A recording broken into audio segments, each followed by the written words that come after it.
What's going on? Boys, thanks to our patrons and Fiverr customers, subscribe to our Patreon free for behind the scenes stuff, arm yourselves, life stuff.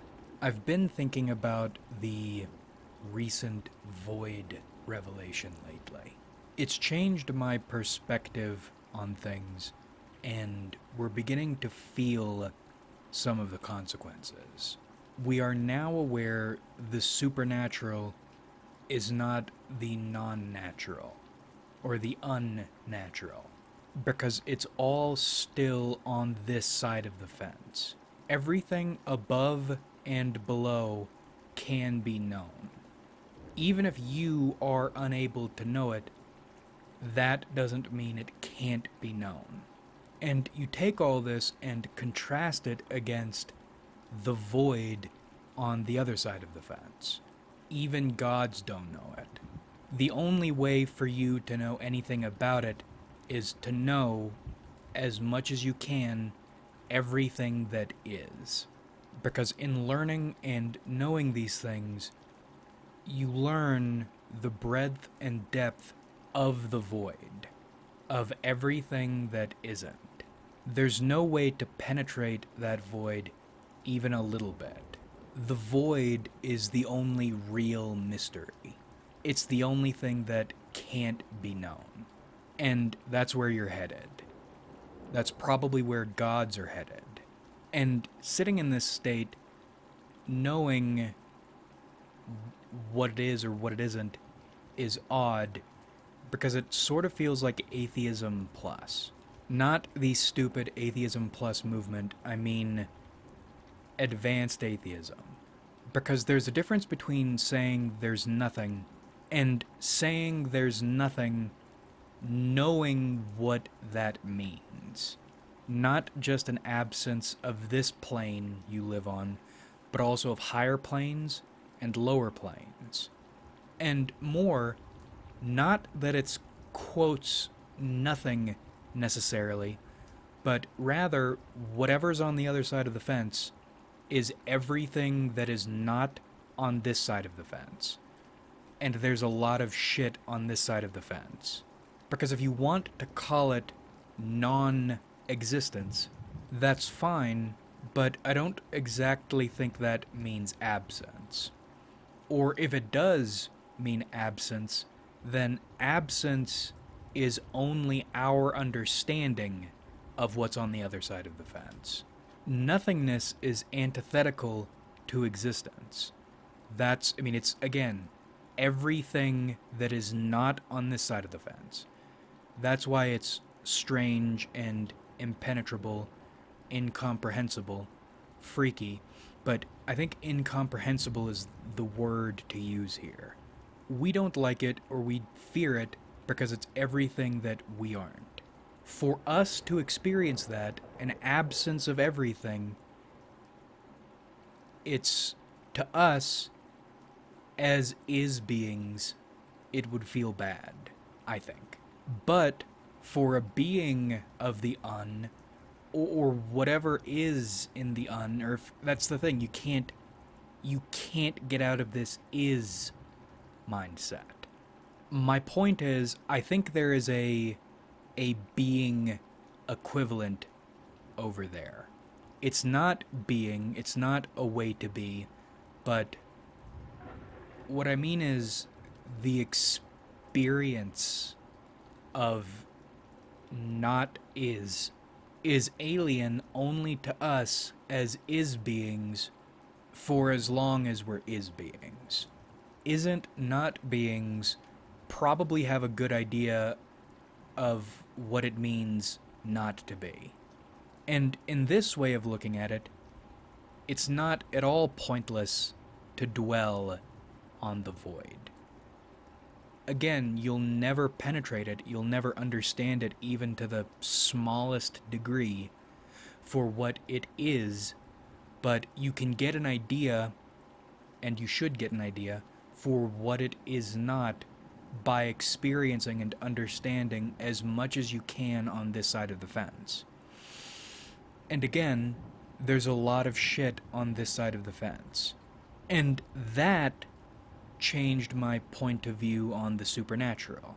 Now, why would you continue to think about the supernatural, or gods and demons and these things, and whatever is lower?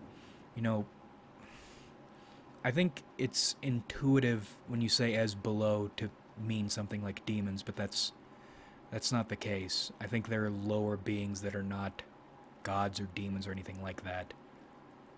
Beings of higher consciousness and beings of lower consciousness. Or when I say lower, I mean the way, say, a god's mind is too high for us to comprehend. There are also beings whose minds are too low for us to comprehend. And high and low, or above and below, they're words. But you continue to concern yourself with these things for the same reason you continue to concern yourself with your day-to-day life. It's what's here for you. If you choose not to tend to your life on this plane, you have an express ticket out of the is. So you deal with your day-to-day life on this plane as you do. And I think you deal, or continue to deal, in the mystical and supernatural for that same reason. I'm beginning to think you don't exist to do anything in particular. You be, so not be has a contrast. If you take the void head on and make that your primary or only concern, then you've already won, even though there's not a win condition. By existing alone, you're already doing the peak of what can be done. And furthermore, if you continue to try to do other things, you're not really making any progress, because you will never penetrate the void until your time comes. But because the void is so central and so inescapable, so impenetrable even gods can't penetrate it, I don't have a particular reason for why, but it seems like part of your job in trying to understand the only thing there is to understand, even though you'll never understand it, is to experience and know as much as you can about what is while you're still here. And that includes these moments or these feelings, both of nihilistic defeat and impassioned fervor. It's all is. Or if we want to borrow some Halo terminology with the living universe, it's all sweetness. And for us, life, of course, it's not sweet, but it is what is. And by learning and knowing as much of what is as you can, you deepen your understanding of what isn't. It's like parallax learning to some unknowable end. And that is exactly why the supernatural and the mystical is so important. Because what do you think they're doing? They're doing with you what you should be doing with them. They're using you with your low existence, with your short existence, to study. You should be doing the same thing to them, or with them. There's a difference between something that can be known, but you won't or can't know it, versus something that can't be known at all. And when you look at it this way, the supernatural and the mystical suddenly becomes clearer, it becomes more accessible, and it actually becomes more useful. Because let's say you aren't void-pilled. You spend your entire life trying to know God's mind, as if that is the end. as if knowing God's mind will save you or solve anything. And it won't. Not only because you can't totally know God's mind or a God's mind, but also because in relation to the void, God or gods are as powerless as you are. Gods make things and influence existence because they cannot know death. Humans make things and influence existence because they cannot know death. They're literally you. You concern yourself with the mystical because the mystical is still part of the is, and by interfacing with it as much as you can, you expand your understanding of the is and vary your experience with the is. And once you're aware of the trick that higher and lower, above and below, are the same thing, at least in this schema, the planes open up to you a lot more. Because no longer are you probing your way into unknown grounds you shouldn't be treading on. Rather, you are feeling your way through a dark house you own. As an is being, the higher planes and the lower planes are your birthright. You might not know them, but they can be known, and you are a knower. There are still matters of limitation and familiarity, but all that is bound together by isness. Nothing on this side of the fence is necessarily outside your grasp. There is a will and a way. You might never achieve it, but it is there. And I'm finding that makes mystical incursions easier. Weird shit has been happening. In the last couple months, I've developed a mild obsession with the process of falling asleep. We love unconsciousness, we love dreams for our mystical purposes, we love sleep for our physical purposes. Nothing feels better than sleep. But the descent into sleep is getting more interesting. Even more interesting now that we've had our void revelation. And here's something I just thought about while I was clarity pissing. I think there might be afterlives.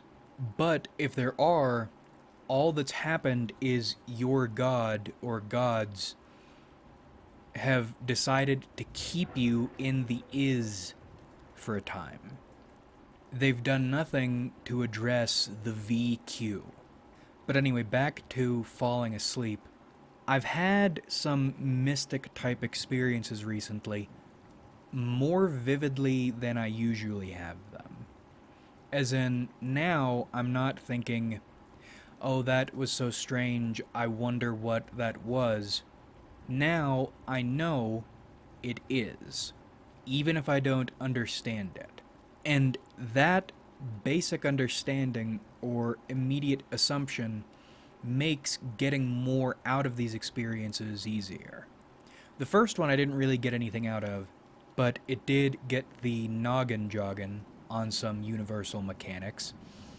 I've been having spider problems recently, and the other day, for some reason, well, I know for the reason, but I just knew I should be terrified of spiders at this moment. And as I'm thinking this, and I'm not just thinking it, I'm knowing it, I'm thinking back to these manifestation experiences, and immediately I try not to think about it. Because in this manifestation thing, if you think about something, you make it real. So I'm not going to think about it. The problem is, you're still thinking about it. Or rather, you're still reacting to the thing. Because I don't think in these moments you're manifesting anything. I think you've been handed a premonition, a warning, in the form of a feeling, and what you do about it doesn't really have anything to do with what the warning is or what's going to happen. Because a message from outside has been imposed on you. All you can do is react to it. It's very much like the void thing.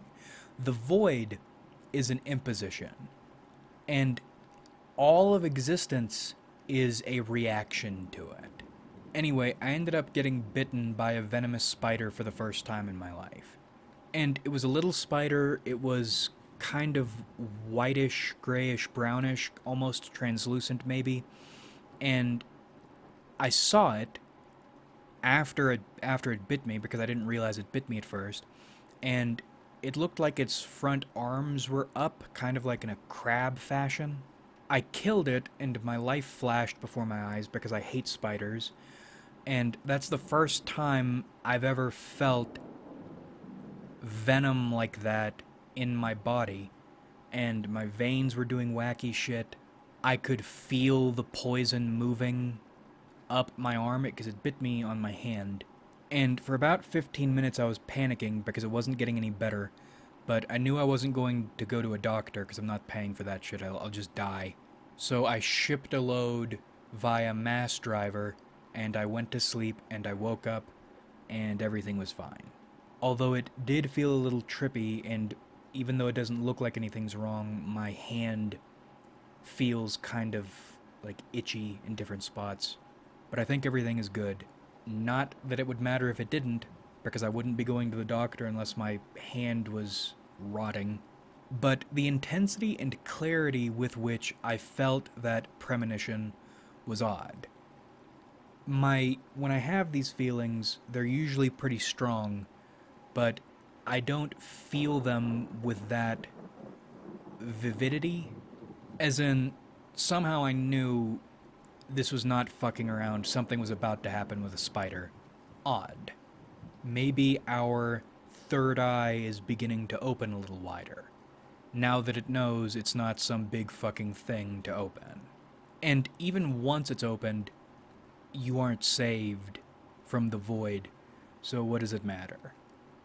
And maybe it's a release of tension that makes this sort of thing easier, or happen better. But the second one is more interesting, and it relates to the first one related to falling asleep because it happened while I was trying to fall asleep.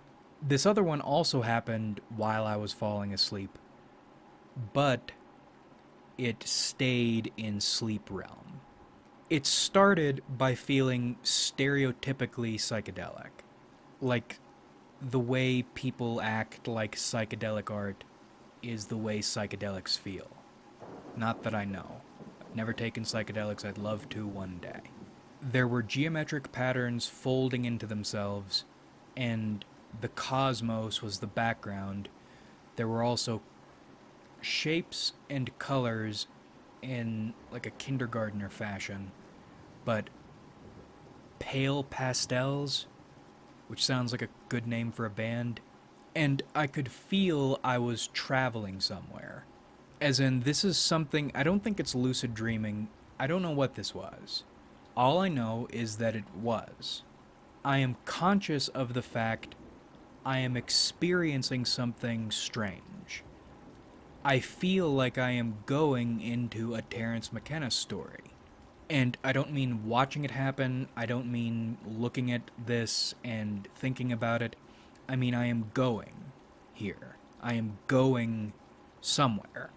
And what I am witnessing right now is the process of going. And that's another thing that's hard to explain. There was a forward momentum-like movement, but it was just my mind going. Just the mind feeling this momentum. And then, I don't remember this place super clearly, but I arrived at a location.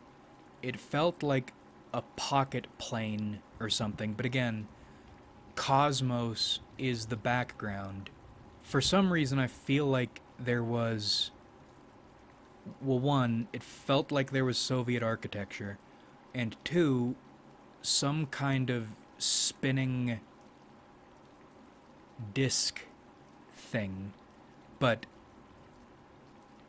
I don't know how to explain it. It was like a vast expanse, but it felt like one location. And I didn't know what to do, so in this psychic-y sort of way, I just started screaming, sending out loud, harsh, maybe pointed psychic noise. And I knew this was a location other consciousnesses had been in the past. I didn't know what they were doing there. I didn't know where they went, but they were here once, and I knew this was a place that could be returned to and studied, even if I never did. There was a feeling of permanence and storiedness to this place. And then, again, I don't know how to describe it, I'm not remembering it super clearly, but I felt a pressure, and then I was very quickly kicked out, and I woke up, I think, and I was in sleep paralysis. I refused to open my eyes. That's one weird thing about this sleep shit. Every single time I've ever had sleep paralysis in my life, I have had the clarity of mind not to open my goddamned eyes. I'm not gonna see whatever the fuck is standing over me. I'm not doing that. I've had sleep paralysis multiple times in my life. I am not looking at whatever the fuck I know is right in front of me. And all the typical shit, and that's another thing, is weird clarity in these moments. First, you try to move, you realize you aren't moving, and you go, oh shit, I'm in sleep paralysis. Let me try to scream. And you try to scream, and either you make no noise or you make very little noise, and you go, yep, okay, fuck. I am sleep paralyzed. I am not opening my eyes and getting traumatized. And then I think I fell back asleep. But I don't think I've ever had, not the sleep paralysis part, but the not psychedelic part. I don't think I've ever had an experience like that. Going somewhere, feeling you are going somewhere, and in a conscious way, even though this is sleep, conscious way, knowing you are going somewhere, then to arrive at a place you know to be a place that is independent of you. I think that's the key thing, that you've arrived in this place that you know is not of you, and then screaming incoherently like one of those anime gifs, and then getting kicked out. It's almost, it doesn't feel this way, that I'm just trying to think of ways to describe it, but as if a fly all of a sudden realized it's a fly in a room, and that it can fly to other rooms and recognize those rooms as rooms. I went to a place, and I keep stressing that because it sounds clear or comprehensible, but the context and the way it felt, those were what were strange. Traveling in a way and in a context you don't normally travel, have never traveled before.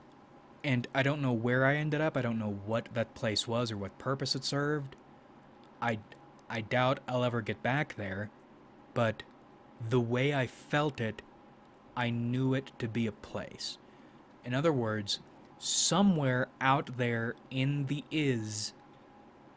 there's a place, probably one place of innumerable places, that can be experienced in that way.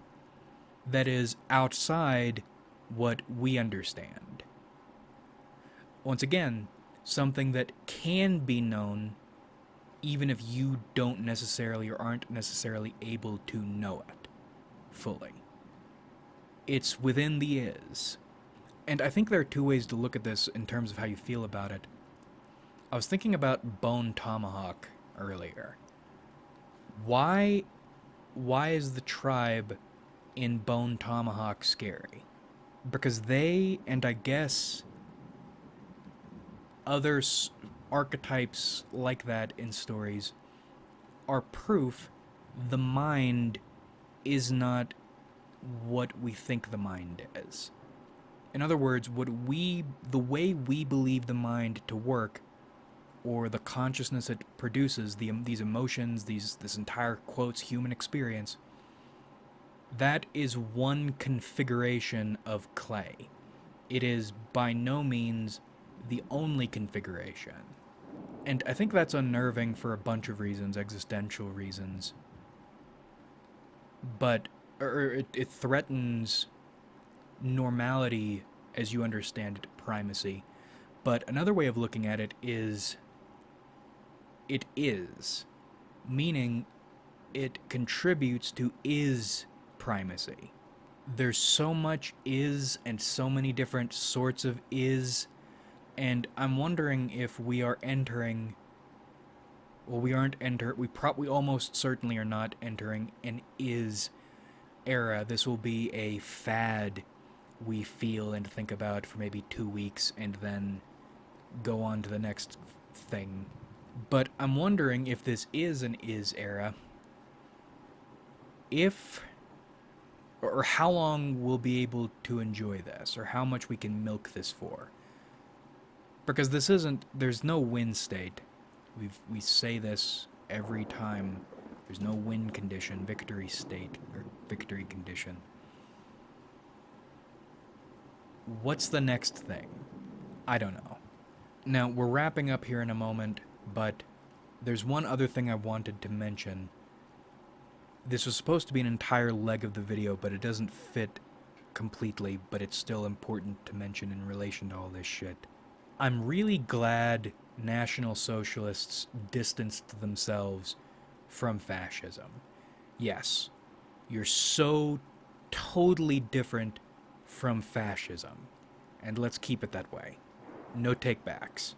I think pure strain fascism, in its most unformed before it's adapted itself to any one particular movement or era, is at its base a mystical system, not necessarily a political system. I think at its base, fascism is a concern with the void. That's both what makes it so formless and at the same time so distinct when you encounter it.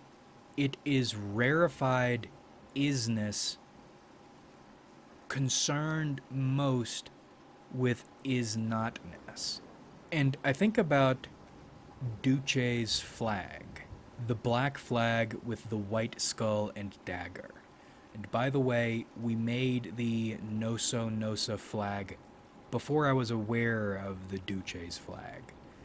So I think... Oh boy, oh fuck, in my notes there's a pattern. Right. I'm fascinated with Datura. I'm fascinated with the Aztecs. There is something in those two things that speak to something about existence I'm concerned with. Turns out, the Aztecs were fascinated with Datura too. What I mean is, you can feel patterns and connections before you realize they're even connected. Something happened here with these flags.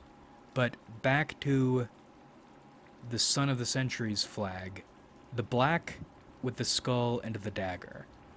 Also simping for brown scale women. It's patterns all the way down. Okay, black is the void. White is existence. Now, what's white here is the skull and the dagger.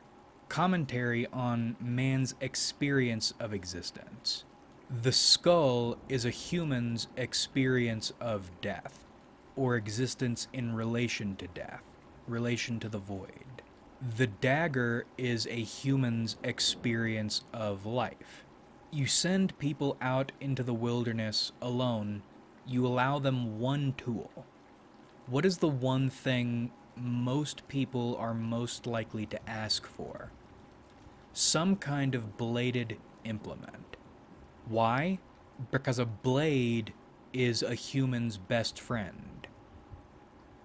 It's it's a simple thing that helps a human meet all of its needs, or it can meet all of a human's needs, even if the human can't wield it to all of the ends it needs. A knife can work for you, a knife can protect you, and frankly, a knife will represent you. That's one of the things I've been thinking about, or have been thinking about for a long time. In our. I don't know if I mentioned it in any of the Order Development series, but something I was thinking about was if we were to try to put together some of the most basic basics for SOA or the Soanans, your knife, your having a knife, would be very important. And I didn't know why, because I'm not really a knife person, but for some reason that felt very important to me. And if we're talking mage shit, your knife is your wand, too. Your catalyst, your talisman. Anyway, a knife represents a lot of things a person. A knife is the answer to many challenges a human's life will throw at them. It is a harsh, cutting instrument that it exists because you need it. Your life is. You see your life in a knife. I'm using too many words. I'm making this more complicated than it needs to be. You probably understood it the moment I said it, the first bit. But I keep using the words because this is really important. That a human's life or experience of existence is symbolized by a knife. In the teeth of the skull, a human's experience of death. Anyway, Mussolini gave us symbols he probably didn't totally understand. The same way, if everything goes to plan, we're giving future people symbols we don't totally understand. And how do you not understand something you make? Because you didn't formulate it. The genius that inspired it messaged it to you from outside you or beyond you. All you did was fabricate it on your plane and carry it. And this is what I'm talking about in terms of interfacing with the mystical and supernatural and gods. We're in this together. They give us information or shit to think about. We give them information or shit to think about. We're in isness together. Keep going, and maybe the next thing we figure out will be even better. But this one feels like, well, it's weird because I know that I recognize this as one of the larger evolutions, but it doesn't feel that way. A callback, we are death walking. Moving closer to death as life gets more symbolic and more surreal. At least until you vomit or get nauseous, and then all the mystical shit goes out the window. That's why the void is scary. That's why it's not just some abstract theoretical concept. It's very real, it's very tangible. And I'm afraid death, like a black hole, an event horizon, you'll get spaghettified. Probably won't be pleasant. The negation of what you is. Be afraid. Oh, that's funny. Be not afraid. Why should you be not afraid of an angel? Because an angel is. You should be very afraid of the thing that isn't. Like if you enjoyed, subscribe if you haven't.